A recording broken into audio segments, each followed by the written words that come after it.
Bang Pala, Bang. Pak Janis ya. Assalamualaikum warahmatullahi wabarakatuh. Bang Pala, Bang yang dulu maju. Selamat siang rekan-rekan sekalian. Terima kasih ya atas kesabarannya.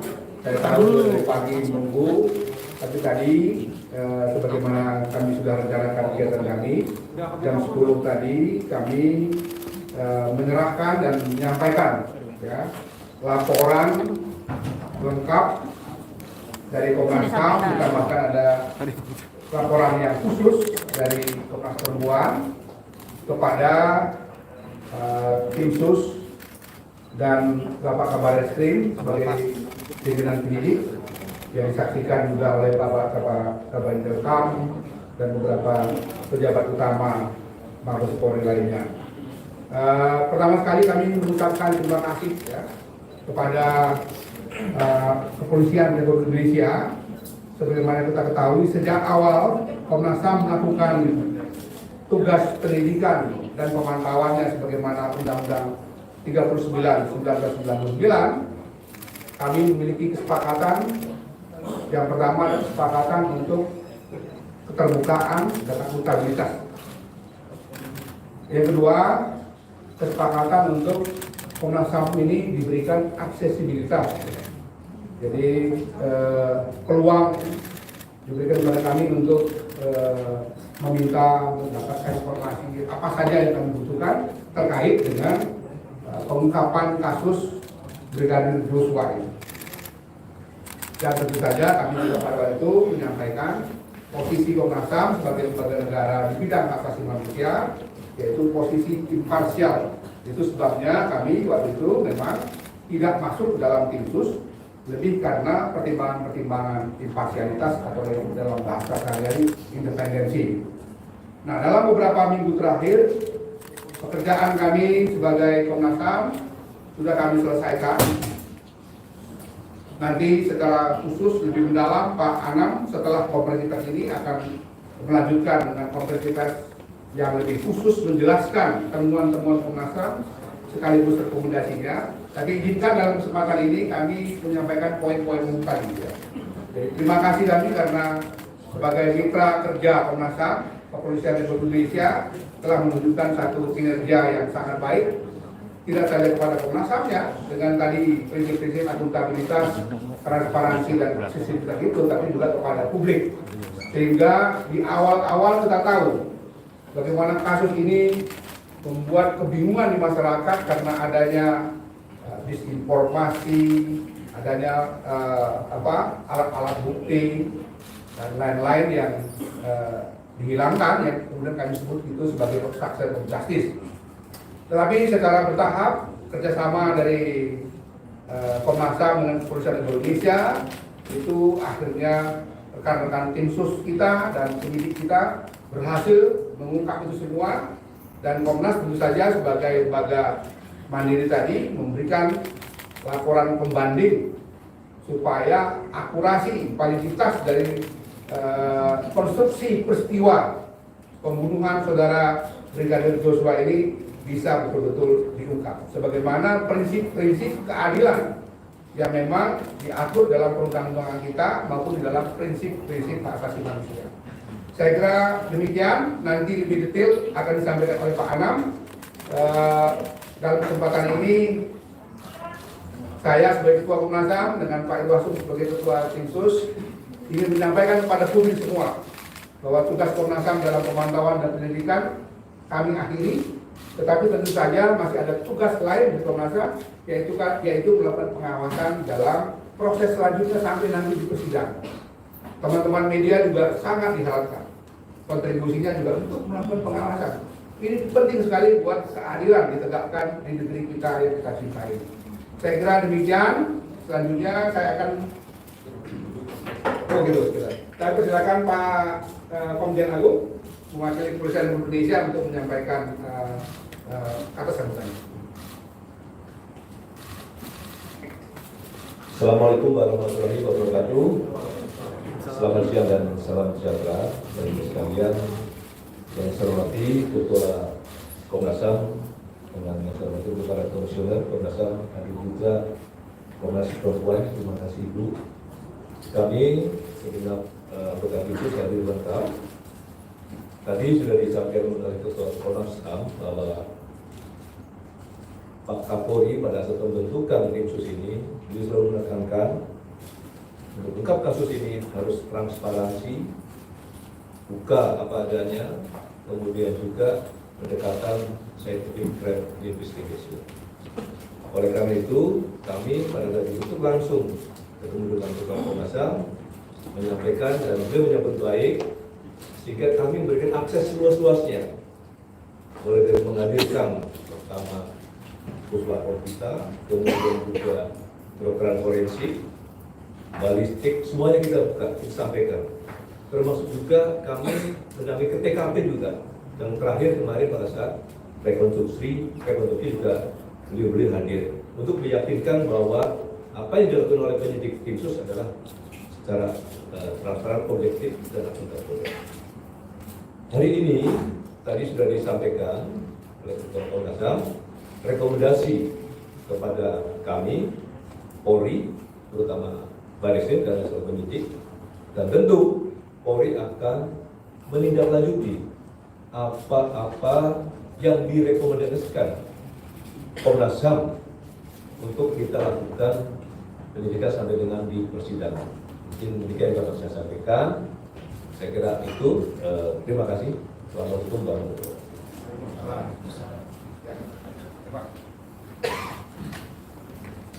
Ini secara simbolik laporan lengkap dari Komnas HAM mengenai kasus Brigadir Joshua yang di dalamnya ada uraian segala macam, termasuk juga temuan-temuan fakta-fakta yang detail, dan kemudian tentu saja yang tidak kalah pentingnya adalah rekomendasi yang tadi disampaikan oleh Pak Irwasum akan ditindaklanjuti. Ya. Ya. Dari kanan Pak, dari kanan Pak. Oke ya, saya serahkan Pak Agung. Tahan Pak, sini Pak. Tahan sedikit.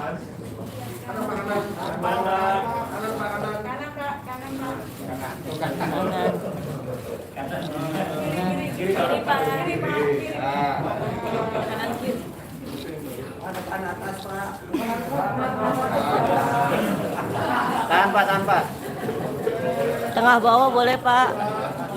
Ya, terima kasih Pak Agung.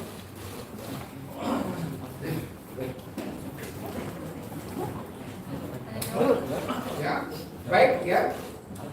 Ya, nanti kalau Bapak-bapak dari kepolisian mau di doorstop silakan. Nanti selanjutnya akan ada secara khusus agenda konferensi pers mengenai laporan dan rekomendasi yang detailnya ya. Nanti dipimpin oleh Pak Anam. Terima kasih sekali lagi pada rekan-rekan sekalian. Ya di doorstop aja. Silakan.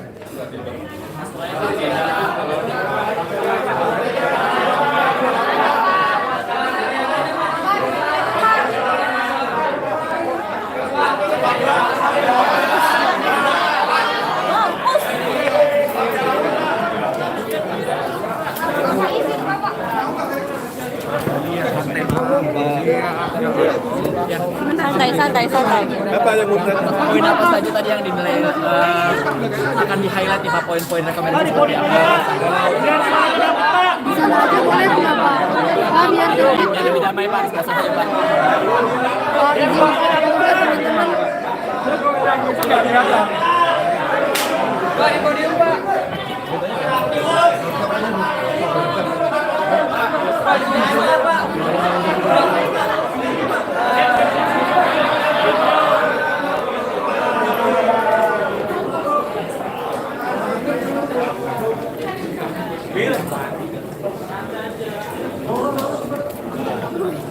Gue jadi kemana?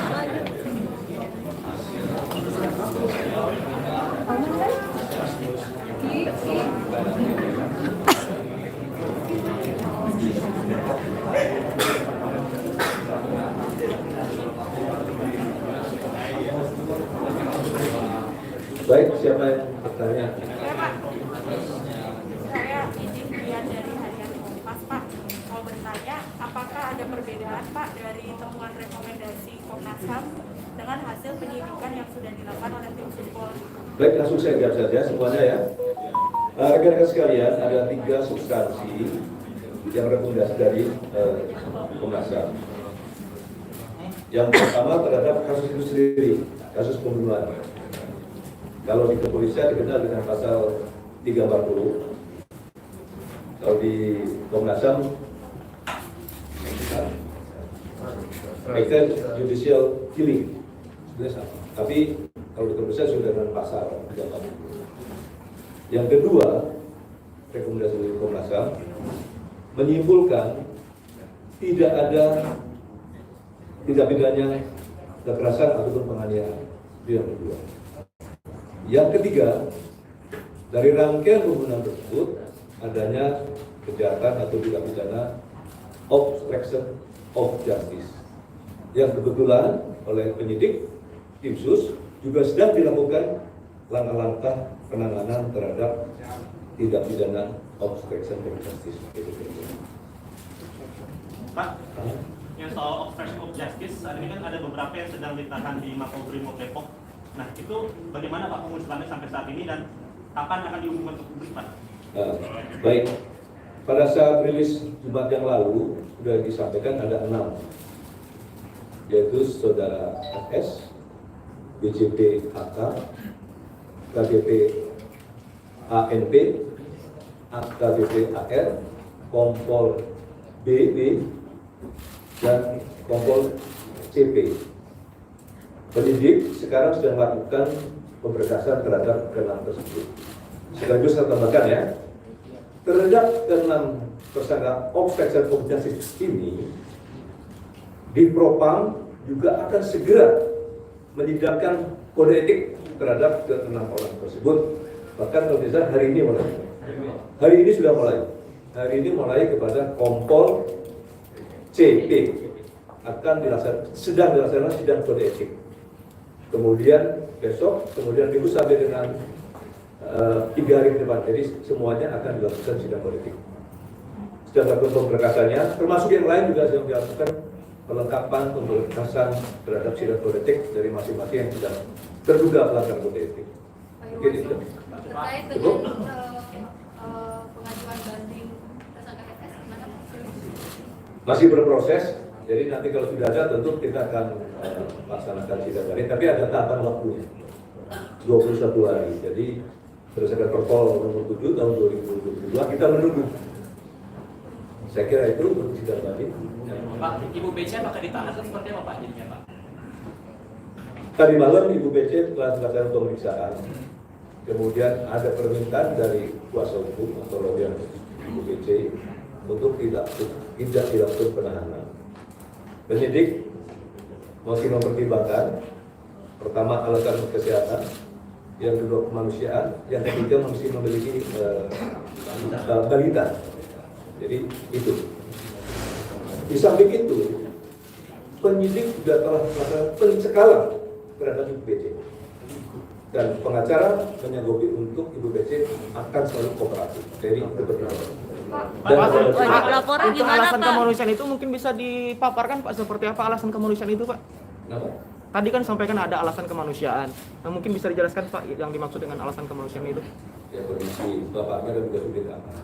Pak, terkait obstruction of justice Pak, kan 6 orang tadi kan sudah diperiksa. Sampai saat ini motifnya apa Pak mereka melakukan tersebut? Membantu Pak Ferdi untuk melakukan penutupan. Jadi menghilangkan, menghalangi penyidikan. Motifnya maksudnya apakah karena sekadar perintah saja dari Pak Ferdi Sambo atau Ya ada mengkabulkan. Sehingga penyidikan rekan-rekan pada saat itu kita mengalami kesulitan. Kan?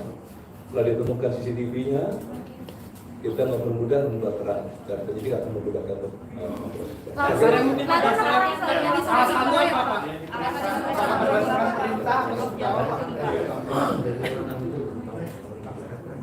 Tadi saya sampaikan FS kan juga bagian daripada obstruction of justice, itu menyuruh memberi. Kira itu jelas ya? Betul kan? Jadi Pak Kadimas.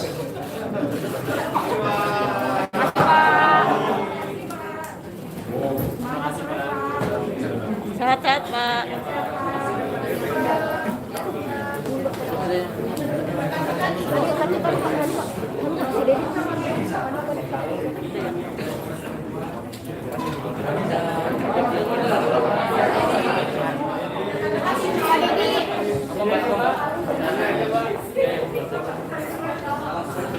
Izin rekan-rekan, kita akan berehat sebentar untuk fokus sholat dulu. Kemudian jam 13.00 Komnas HAM akan doorstop di sini juga.